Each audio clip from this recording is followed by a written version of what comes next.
dari pengajaran ini nanti timbul anak-anak yang betul-betul mengerti tentang kebenaran firman. Opa minta kepada Helen. Helen mana ya Helen? Helen? Ada Helen di situ, di mertua? Yang di mertua, ada Helen enggak di situ?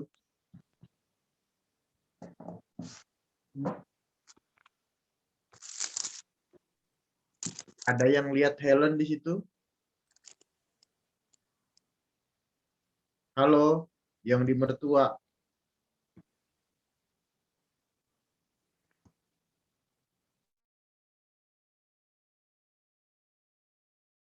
Di mertua. Ada yang dari mertua? Oke, mungkin mereka kehilangan sinyal karena sinyalnya turun naik. Nah, Opa kepengen mengajarkan sebuah kebenaran firman Tuhan kepada kalian, dan Opa minta kepada kalian semua untuk betul-betul memahami tentang kebenaran firman Tuhan ini. Ya, kita akan belajar secara pelan-pelan tentang kebenaran firman Tuhan ini.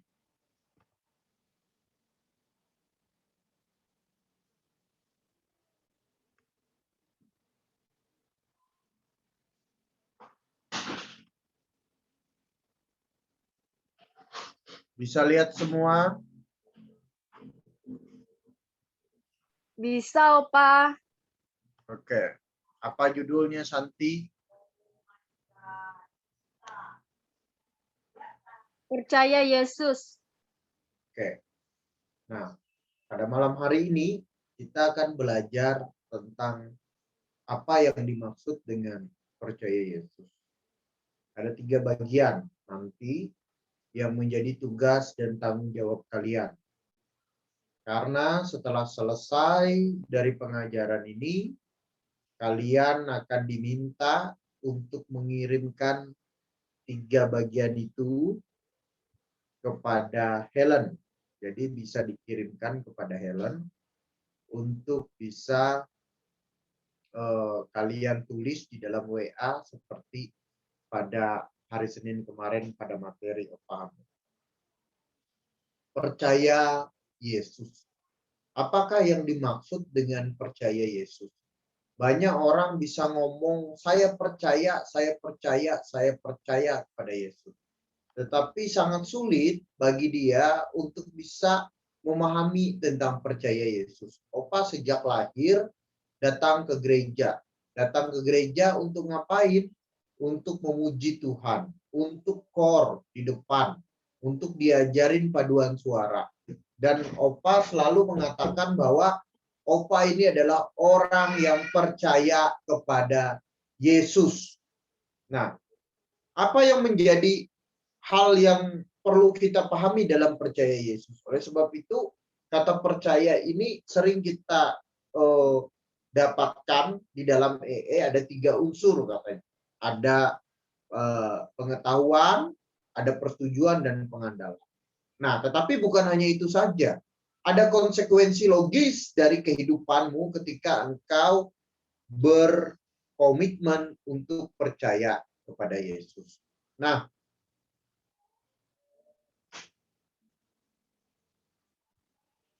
percaya Yesus Kristus Tuhan dan mengaku dan menjadikan Yesus Tuhan sebagai Tuhan yang memerintah dalam kehidupan kita. Nah, dalam hal ini kita harus tahu ketika kita percaya kepada Yesus, kita itu melakukan dan menjadikan Dia sebagai Tuhan yang memerintah dalam kehidupan kita. Apa yang dimaksud dengan memerintah dalam kehidupan kita? Artinya, segala jenis kehidupan kita, segala pemikiran kita, semua arah hidup kita harus kita arahkan kepada kehendak Kristus. Ketika engkau menjadi anak Tuhan, maka hidupmu itu adalah milik Tuhan. Engkau menjadi hamba Tuhan, maka hidupmu ditentukan oleh apa yang Tuhan inginkan. Bukan apa yang kita inginkan lagi. Bukan apa yang baik buat saya. No. Selalu ketika kita menjadikan Tuhan dalam hidup kita, dan menjadikan Dia memerintah dalam hidup kita, berarti segala sesuatu, baik kecil maupun besar, itu adalah sesuai rencana dan kehendak. Ini yang harus dipahami. Apa yang harus kita lakukan? Kita milik dan kepunyaan Tuhan Yesus, sehingga Tuhan Yesus yang berdaulat penuh dalam hidup kita. Kata berdaulat yang dipakai. Artinya Tuhan Yesus yang berkuasa penuh dalam kehidupan kita. Tuhan Yesus berkuasa dalam kehidupan kita, dan Tuhan Yesus juga adalah Tuhan yang bertanggung jawab dalam setiap kehidupan kita. Jadi Tuhan Yesus itu bukan hanya ngatur, memerintah, tapi juga Dia bertanggung jawab dalam kehidupan kita. Kalau kita baca di dalam Roma pasal yang ke-14 ayat yang ke-4, tadi Opa sharingkan di doa pagi jam 8, Tuhan Yesus itu bukan hanya menjadikan kita anak, tapi Dia memberikan kekuatan kepada kita. Baik kita jatuh ataupun kita berdiri, Tuhan Yesuslah yang menjaga kita. Opa sangat senang dengan kata Tuhan Yesuslah yang memagari hidup kita. Jadi setelah kamu tahu bahwa kamu itu diselamatkan oleh iman, dan kamu menjadikan Yesus itu sebagai Tuhan dan Juru Selamat, kamu harus tahu bahwa yang memerintah dalam hidupmu itu bukan lagi kamu, bukan lagi keinginanmu, tetapi Yesuslah yang berkuasa atas hidup. Ini yang perlu dipahami. Dan bukan hanya itu saja. Karena Dia adalah Tuhan, Dia juga bertanggung jawab atas kehidupan kita. Kita coba bongkar konsep ini pelan-pelan, agar supaya kita bisa memahami dan meresapinya secara langsung. Siapakah sebetulnya Tuhan kita yang kita percaya ini? Bagaimanakah cara Tuhan itu bekerja dalam kehidupan kita? Kita akan belajar. Nah, Roma 14 ayat 8-9, Opa minta Yosef untuk bacakan ini.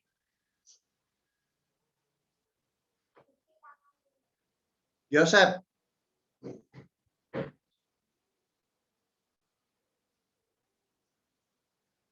Yosef.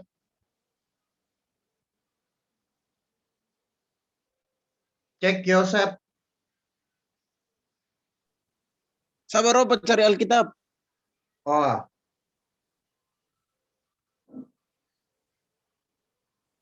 Alkitab. Oh.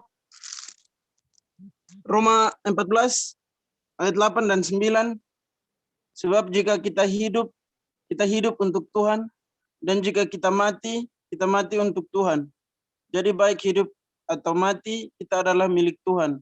Sebab untuk itulah Kristus telah mati dan hidup kembali, supaya Ia menjadi Tuhan, baik atas orang-orang mati maupun atas orang-orang hidup. Ya, baik kita hidup, baik kita mati, kita itu adalah milik Tuhan. Dan Tuhan kita adalah Tuhan yang hidup. Bukan Tuhan yang mati. Bukan yang dijadikan oleh agama-agama yang lain. Tuhannya itu patung. Batu, terbuat dari batu lalu disembah-sembah. Berharap batu itu punya kuasa, lalu dapat memberikan kenyamanan, lalu dapat memberikan kenikmatan. Kalau orang Dayak di tempat Opa itu, bagaimanakah cara dia? Dia tabur-tabur beras. Weh, hantu-hantu, jin-jin yang berkuasa di bawah jembatan, berkuasa di Sungai Anu, berkuasa di jalan apa yang ada di mana engkau berada. Nih, datang kamu. Nah, itu Tuhan yang tidak benar itu. Masa Tuhan itu datang hanya kalau dipanggil? Enggaklah. Tuhan itu adalah Tuhan yang berkuasa. Dan kita Kita hidup untuk Tuhan, dan jika kita mati pun untuk Tuhan. Jadi, baik hidup maupun mati, kita ini adalah milik Tuhan. Karena sebab itulah Yesus Kristus telah mati, agar dia bisa menjadi Tuhan atas kita. Nah, ini yang harus kita pahami tentang siapakah Tuhan. Tuhan itu bukan hanya Tuhan yang ada dalam pikiran kita. Kalau kamu berpikir Tuhan itu adalah Tuhan yang memenuhi keinginanmu, memenuhi kehendakmu, itu Tuhan dalam pikiran. Jadi Tuhanmu itu Tuhan yang kamu kontrol dalam otakmu. Enggak lah. Tuhan itu independen, berdiri sendiri. Dia tidak dipengaruhi oleh siapapun dan oleh apapun juga. Dia tahu yang terbaik. Nanti kita akan bahas. Nah, yang pertama, seperti yang Opa paparkan di awal tadi, Tuhan Yesus itu berdaulat dalam hidup kita. Jadi, Tuhan itu berdaulat atas hidup kita. Di mana ayatnya? Di Roma 11 ayat 36. Opa minta Oktap bacakan. Roma 11 ayat 36.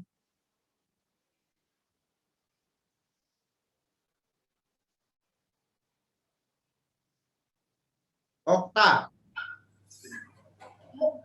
Ya Pak. Sebab segala sesuatu adalah dari Dia dan oleh Dia dan kepada Dia. Bagi Dialah kemuliaan sampai selama-lamanya. Ya. Tuhan itu adalah Tuhan yang berdaulat. Sebab segala sesuatu itu adalah dari Dia dan oleh Dia dan kepada Dia.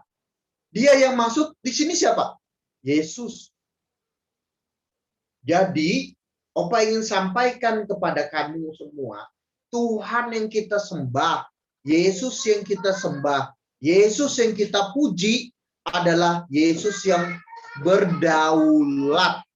Yesus yang membuatnya segala sesuatu itu adalah dari Dia. Berarti kalau begitu, segala sesuatu itu adalah dari Dia. Kalau kamu mukamu ganteng, itu dari siapa? Dari Dia. Dari Mama.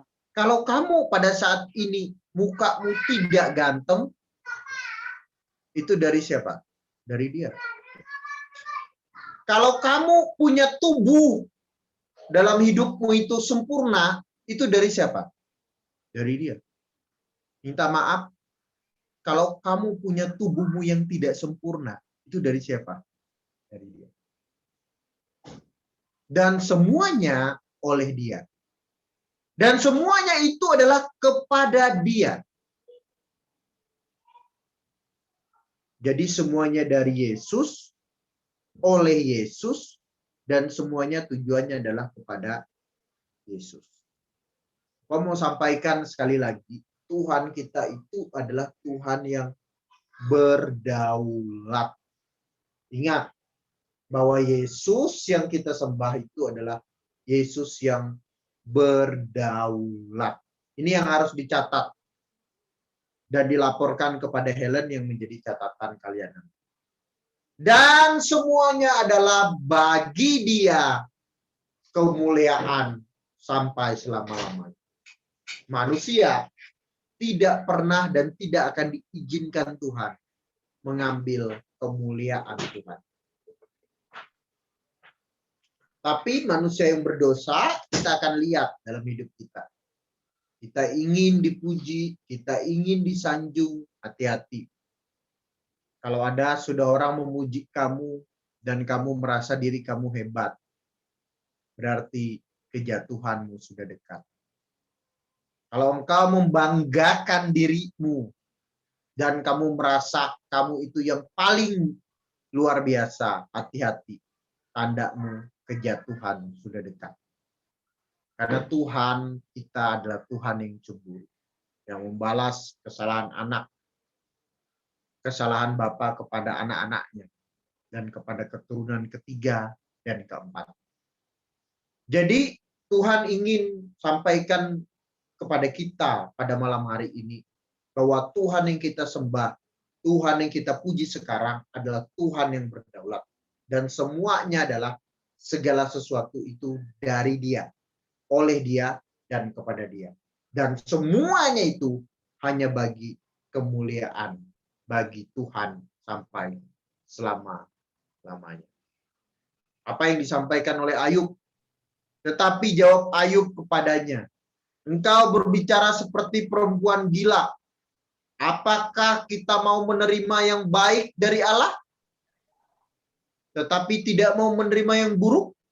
Dalam semuanya itu Ayub tidak berbuat dosa dengan bibirnya. Wow, luar biasa. Ketika istrinya meminta, hujat aja Tuhanmu, ngapain kamu mengikuti Tuhanmu? Lalu Ayub ngomong, apakah engkau hanya mau menerima yang baik saja dari Tuhan? Lalu yang buruk pun kamu udah mau terima? Hei, anak muda. Opa kasih tahu ya kepada kalian semua. Tidak semua yang buruk itu berasal dari iblis. Tuhan izinkan kepada kita untuk kita alami sesuatu yang buruk itu agar kemuliaan bagi nama. Kita harus punya spirit seperti Ayub. Maunya yang baik aja, bahasanya gitu. Tapi yang buruk, enggak mau. Kalau kamu percaya sama Tuhan, apapun yang terjadi dalam kehidupanmu, baik itu adalah yang baik, baik itu yang buruk, kamu tetap menerimanya. Karena kita sudah percaya tadi, semuanya dari Dia, oleh Dia, dan untuk Dia. Oleh sebab itu, hal yang buruk pun terjadi dalam kehidupanmu. Percayalah, semua di dalam pengaturannya Tuhan. Bahkan ulangi kata-kata ini kepada kalian. Kalau ada satu hal saja, 1 detik saja, bahkan 1 menit saja di dunia ini, yang keluar dari kontrolnya Tuhan, maka dia bukan Tuhan. Kenapa? Karena ada 1 detik dia tidak bisa kontrol. Dan kita percaya Tuhan kita itu Tuhan yang berdaulat. Dia kontrol semua kehidupan. Tuhan bukan tidak bisa hukum kamu ketika kamu berbuat dosa. Oh, bisa. Bisa. Tetapi seandainya kamu belum dihajar oleh Tuhan pada saat ini, bertobatlah. Berarti Tuhan masih mengasihi engkau. Berarti Tuhan masih mengasihi engkau dan memberi waktu kepadamu untuk berubah. Oleh sebab itulah, anak-anak eksekutif harus tahu kebenaran ini. Jangan pernah kamu diombang-ambingkan oleh pengajaran-pengajaran palsu. Apalagi kalau yang berkata, mengikut Tuhan pasti enak, duit pasti banyak, kemewahan pasti dirasakan. Enggak. Kalau kamu mau mengikut Tuhan, engkau harus siap menderita. Kau harus siap bayar harga. Kau harus siap dicaci. Kau harus siap dihina. Karena Yesus kita yang kita sembah, Yesus kita yang kita bahas pada malam hari ini, Dia mengalami semuanya dalam kehidupan. Hinaan, cercaan, apalagi dialami oleh Yesus. Semuanya dialami oleh Yesus. Apa sih penderitaan manusia yang tidak dialami oleh Yesus? Tidak ada. Semua penderitaan manusia itu dialami oleh Yesus. Dan Yesus menang. Kenapa dia bisa menang? Karena dia adalah Tuhan. Karena dia Tuhan. Oleh sebab itu, Tuhan kita, Yesus kita ini berbeda dari Tuhan-Tuhan agama yang lain. Tuhan kita itu Tuhan yang dekat, Tuhan yang imanen, bukan Tuhan yang transenden. Tuhan kita itu adalah Tuhan yang bersama-sama dengan kita. Tuhan yang ada di dalam kita, bukan Tuhan yang jauh seperti langit dan bumi. Nah, Tuhan kita itu dekat pada kita. 2-3 orang berkumpul dalam namaku, maka aku ada bersama-sama dengan mereka. Dan Bapak percaya pada malam hari ini pun Tuhan melihat apa yang kita lakukan.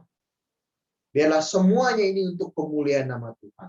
Opa akan tidak habis-habisnya menyampaikan, mengatakan, memuliakan nama Yesus kepada kalian semua.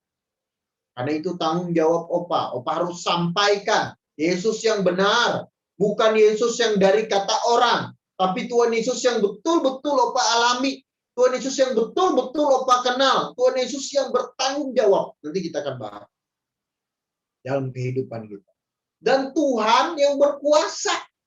Bukan Tuhan yang bergantung pikiran kita. Tidak.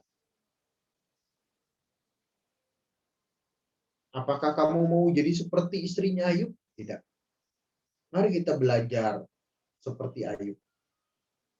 Di mana dia tidak berbuat dosa dengan bibirnya kepada Tuhan.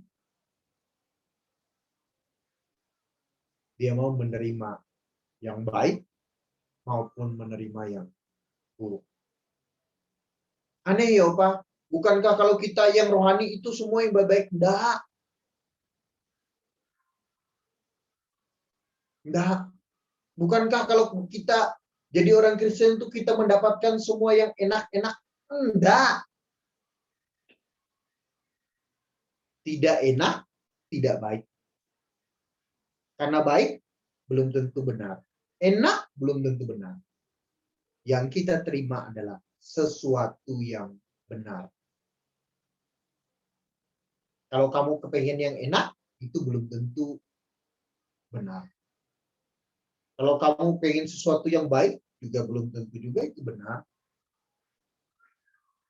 Kita diajarkan oleh Tuhan untuk melakukan apa yang benar.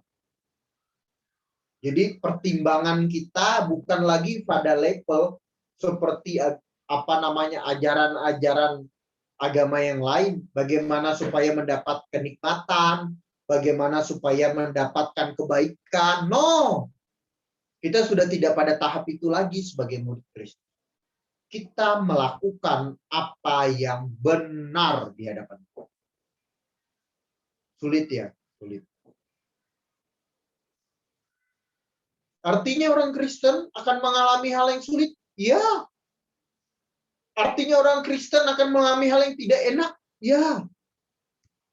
Artinya orang Kristen akan mengalami sesuatu yang tidak baik? Ya. Ayub pun mengalaminya. Ya. Ini yang perlu kita ketahui bersama. Pelan-pelan kita mengerti Allah itu Tuhan kita. Yesus itu adalah Tuhan yang berdaulat. Selanjutnya, yang kedua, setelah kita sampaikan bahwa Tuhan itu adalah Tuhan yang berdaulat, kita harus bisa mengerti juga bahwa Tuhan Yesus itu berkuasa dalam hidup kita. Dia berdaulat, dia juga berkuasa dalam hidup kita. Yeremia 18 ayat 4 dan 6. Opa minta yang membacakan Desi. Desi yang ada di Pati, ada enggak? Ada, Pak. Ya, Desi. Yeremia 18 ayat 4 sampai 6. Apabila bejana yang sedang dibuatnya dari tanah liat di tangannya itu rusak, maka tukang periuk itu akan mengerjakannya kembali menjadi bejana lain menurut apa yang baik pada pandangannya. Kemudian datanglah firman Tuhan kepadaku, bunyinya, masakan aku tidak dapat bertindak kepada kamu seperti tukang periuk ini, hai kaum Israel, demikianlah firman Tuhan, sungguh seperti tanah liat di tangan tukang periuk, demikianlah kamu di tanganku, hai kaum Israel. Ya, apabila bejana yang sedang dibuatnya dari tanah liat di tangannya itu rusak, maka tukang periuk itu akan mengerjakannya kembali menjadi bejana yang lain, menurut apa yang baik pada pandangannya. Loh, Tuhan itu berkuasa. Mungkin engkau bilang, "Tidak mungkin, Opa. Aku ini adalah orang yang jahat. Aku ini adalah orang yang berdosa. Bahkan aku ini adalah orang yang hina. Tidak mungkin aku bisa datang kepada Tuhan, apalagi aku menjadi pelayan Tuhan." Opa kasih tahu kepada kamu ya. Tuhan yang kamu puji sekarang, Tuhan yang kamu percaya sekarang, yang bernama Yesus itu adalah Tuhan yang berkuasa. Dia berkuasa atas hidupmu. Kalau tanah liat saja bisa dikerjakan oleh sang tukang periuk itu, apalagi engkau. Engkau yang berdosa, engkau yang tidak mampu, engkau yang tidak sanggup, Tuhan akan mampukan engkau. Tuhan akan sanggup mengubahkan engkau. Tuhan hanya kepengen engkau mengerti bahwa Tuhanmu itu bukan hanya Tuhan apa kata orang yang tidak benar. Tuhan yang jauh, no. Tuhan kita itu Tuhan yang dekat. Tuhan yang mengerti pergumulan kita. Bahkan kejatuhan kita pun dia akan mengerti. Dan Tuhan yang kita sembah, Tuhan yang kita puji, Tuhan yang kita percaya pada malam hari ini yang Opa sampaikan ini adalah Tuhan yang sudah berkorban buatmu. Selagi engkau berbuat dosa, dia sudah berkorban buatmu di atas kayu salib. Selagi kita lemah, dia sudah berkorban buat kita. Bahkan dia sudah melayani kita. Bukan karena kita ini kepengen hebat melayani orang, enggak. Karena kita ini sudah dilayani terlebih dahulu oleh Yesus Kristus lah namanya. Makanya Opa kepengen anak-anak eksekutif ini semua menjadi hamba Tuhan. Kenapa? Hanya orang yang mengerti bahwa Yesus itu berkorban buat dia sajalah dia mau jadi hamba Tuhan yang benar. Apapun pekerjaanmu nanti, entah kamu ahli pajak, entah kamu ahli ekonomi, entah kamu ahli komputer, kau harus jadi hamba Tuhan. Karena Tuhan sudah berkorban buat kau. Dan percayalah, Tuhan kita ini adalah Tuhan yang berkuasa.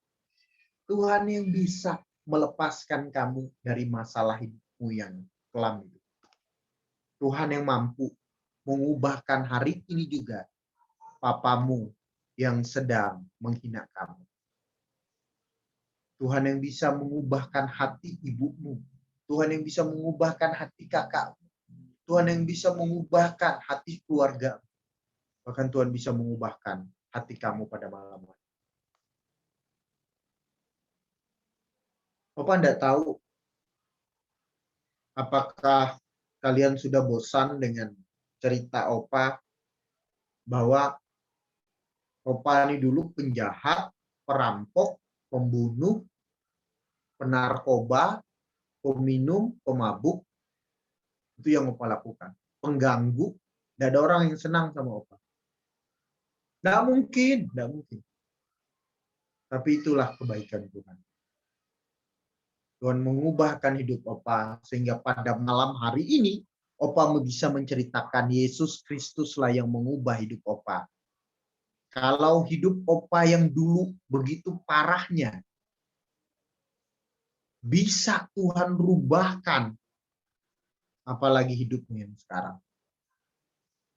Di sini masih ada saksi hidup, masih ada Yosua.